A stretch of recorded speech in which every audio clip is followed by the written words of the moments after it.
Welcome back to WRPB at WRPB Studios. There are so many programs in and around each county that serve families and children, and I am happy to have the Children's Services Council of Martin County with me.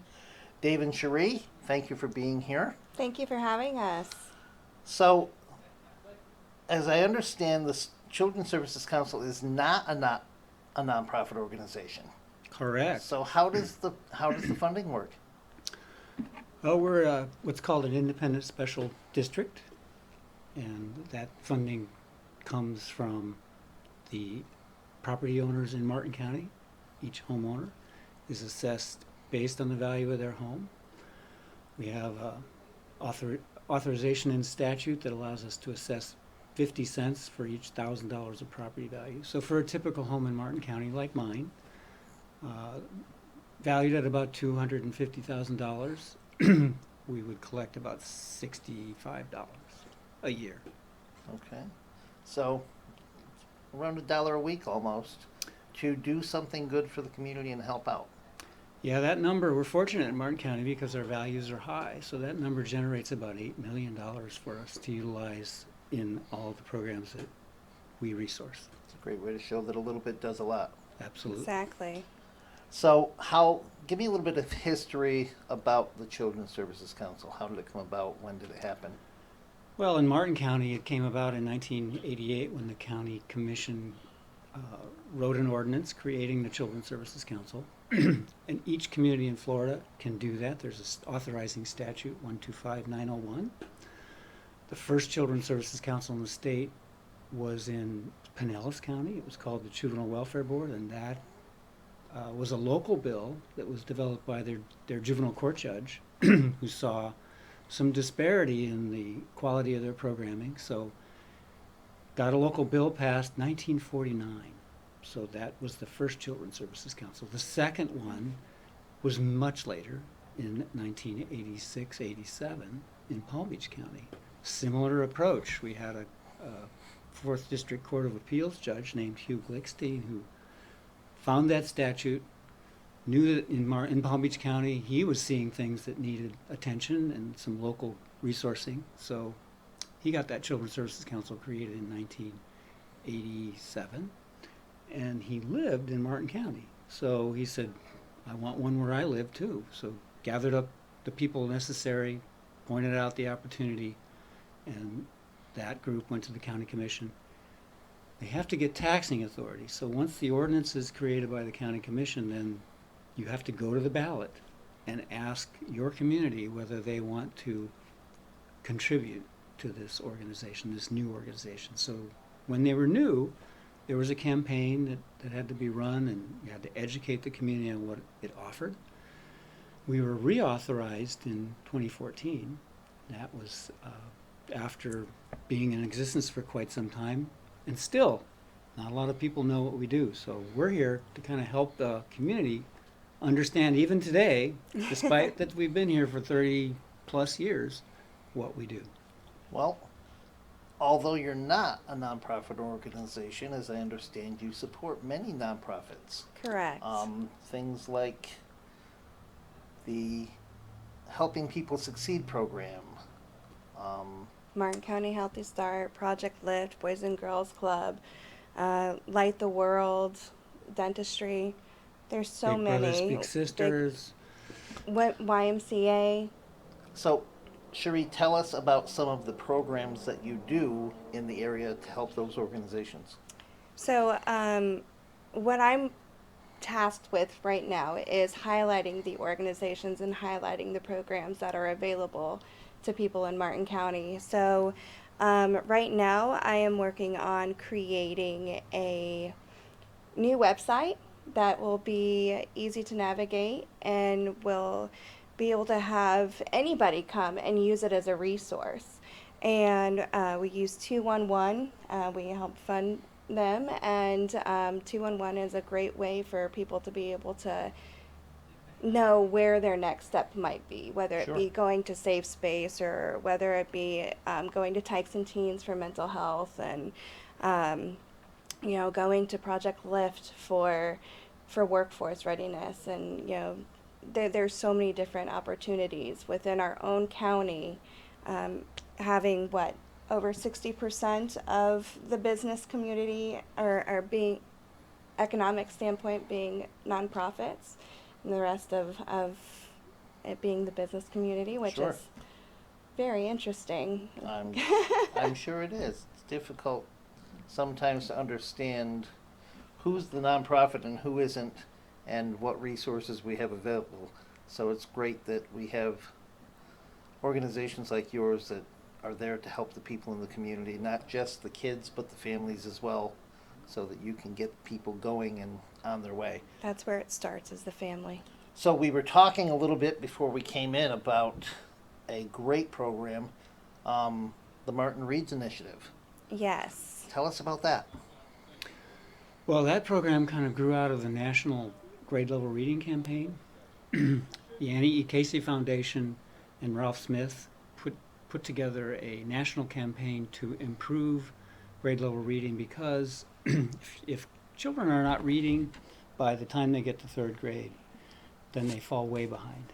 And if they're not coming to this country speaking English, or they come from a home that isn't literate or doesn't have books or reading materials, sometimes when they get to school, they don't read. So they have that period between kindergarten and third grade where they're teaching kids to read.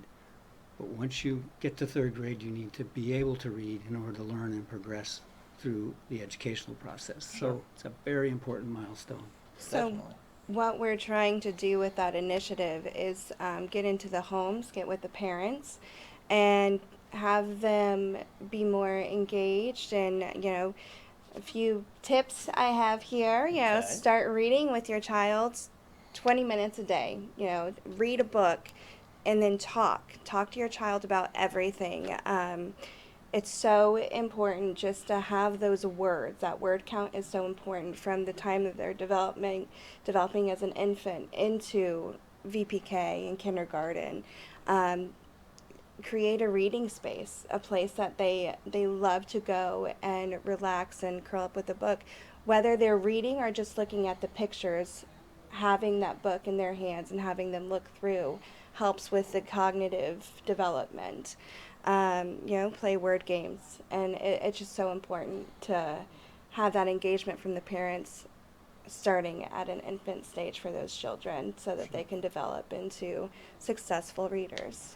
Did you read to your kids? Do you have kids? I do not have kids, but I have many nieces and nephews, and yes, we were very mindful of, well, not mindful of the process and what it was doing, but, we had the kids' books that we read, and, even the simplest things. I remember as a kid myself, which was quite a while ago, we had a nursery rhyme book that was one of my favorites. It had the pictures that showed Humpty Dumpty and the cow jumping over the moon and all those things.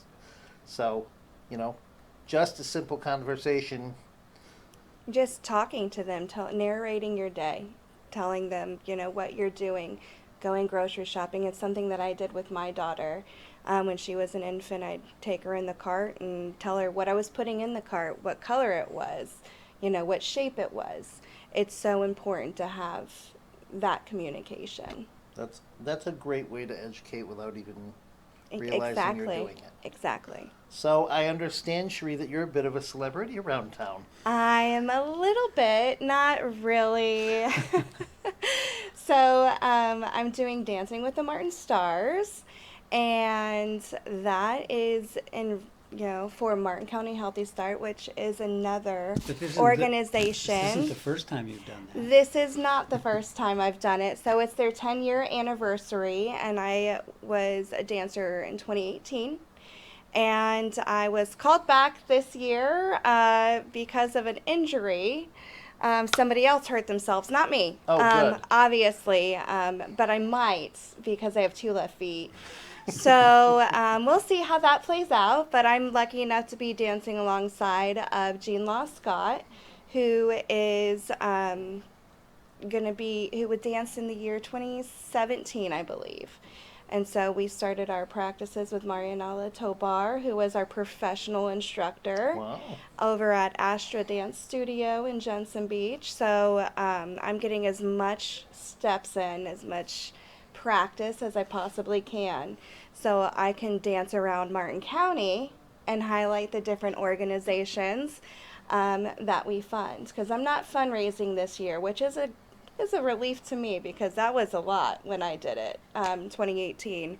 But I'm going to be highlighting the different organizations that we do fund and highlighting Martin County Healthy Starts programs and helping people succeed. So I have my next meeting with Susie Hutchinson over at Helping People Succeed. We're going to do a little dance together. All right. So. That'll be something that we'll have to get the cameras to roll for. Exactly, yeah. It's going to be very entertaining. That'll be fun. So, if somebody would like to have you come into their organization, or if there's an organization out there that you support that doesn't know what you're up to, Yeah. they can reach you at the Children's Services Council. Of course, yeah. And they can reach me at, I'm extension 123, so that's easy to remember. All right. 123, Cherie. There you go. Wow. So, Right? there's a couple of other programs, Cherie, that we were talking about. Yes. that You would, So, in the business community, I am a proud member of and board member of the Palm City Chamber, and I am lucky enough to have Missy Campbell as my executive director, who is also on the steering committee for the Martin Reed's program. And I'm going around not just to the Palm City Chamber, but Hope Sound, Indiantown, Jensen Beach, and the Stewart Martin County Chamber to highlight the businesses that are philanthropic, that live and give in Martin County. I want to highlight their businesses and understand why they give back, and what it is that they do, and highlight those businesses. And then also I'm looking for businesses for our bosses and babies, family that promote family-friendly workplaces and have policies and procedures. And That's in partnership with the Florida Children's Campaign. Mhm. That's Children's Movement. Mhm. That's their program. We're trying to help them initiate those programs in our community. Yes. We had a Champions for Children's program. This is kind of a natural transition to Champions for Children. But again, it recognizes employers who support family-friendly practices with their employees. that's awesome. yeah. We certainly appreciate everything that you do in the community and the things that you're doing to help the kids. How can we reach the Children's Services Council? You can follow us on Facebook at CSCMC, or you can follow us on Instagram at CSCMC89. It's Children's Services Council Martin County, so CSCMC, or www.cscmc.org. Great.